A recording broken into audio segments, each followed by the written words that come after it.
Ever wish you could read minds, especially when it comes to mortgage underwriters? Well, you're submitting documents and wondering what exactly are they looking for in all of this paperwork. Here's the good news. I'm going to take you inside their head right now, so let's pay close attention. First thing your underwriter is focused on is your income stability. They're not just looking at how much money you earn, but how consistently you earn it over time. Here's why. Mortgages, they are long-term commitments, typically 15 or 30 years. Underwriters want proof that you are financially stable enough to handle payments well into the future. They do this by reviewing your employment history and recent pay stubs pretty closely. For example, let's say you've had a steady job making $6,000 a month for the past 3 years. That's fantastic. It signals reliability and consistency. On the other hand, if you've changed jobs 3 times in 2 years, that's not necessarily a deal breaker, but it means they may ask a couple more questions.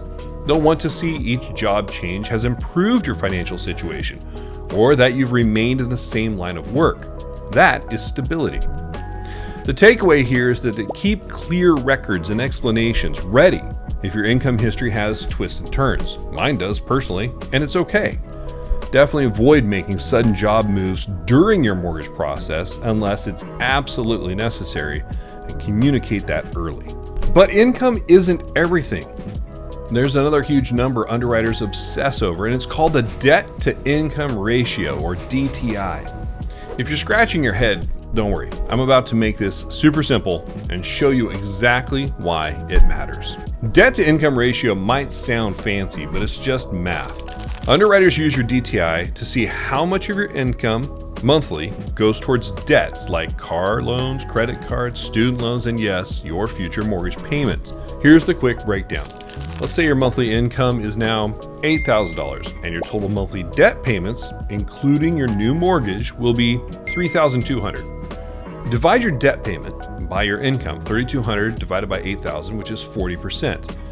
Generally, underwriters prefer your total DTI to be below 45%, ideally, or actually closer to 36% or less. Why? Well, because the lower your DTI, the easier it is for you to comfortably handle unexpected expenses without falling behind on your payments. It shows them you're less risky. For instance, let's say you have a higher DTI of 50%. You might still get the loan, but it could be harder, require more paperwork, or mean you'll need to reduce some debts first. So to sail smoothly, lower debts or increase income ahead of applying, if possible. This is something we can help coach you with and train you when you're in application. Now here's something most people underestimate: your credit profile. And no, it's not just your score. Curious why underwriters dig deeper into your credit history, even beyond your score? Let's take a minute and explain this. Your credit score is important, sure, but underwriters look deeper. They analyze your entire credit history. They're hunting for patterns in financial behavior. For example, do you consistently make your payments on time, or have you had late payments in the past year? They'll notice if you max out your credit cards frequently, or if your balances are climbing quickly. These behaviors send signals about spending habits. Let's say you have a solid credit score of 720. That is great, right?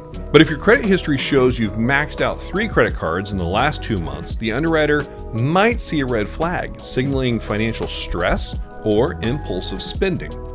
So the key here is to avoid making big purchases or opening new lines of credit during underwriting.